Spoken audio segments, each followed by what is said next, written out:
ഗ്രാമങ്ങളിൽ ഏതാണ്ട് 6 കിലോമീറ്റർ ചുറ്റളവിൽ ഒരു ശംഖുരൂപം വരച്ചാൽ അതിനകത്തുൾപ്പെടും വിധം ദശാവതാര പ്രതിഷ്ഠയുള്ള 10 ക്ഷേത്രങ്ങൾ കാണാം.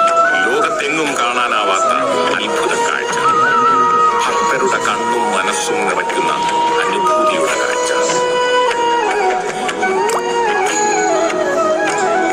പെരുമീൻപുറം ക്ഷേത്രം മത്സ്യാവതാര പ്രതിഷ്ഠയുള്ള ക്ഷേത്രത്തിലെ പ്രധാന വഴിപാട് മീനൂട്ടാണ്.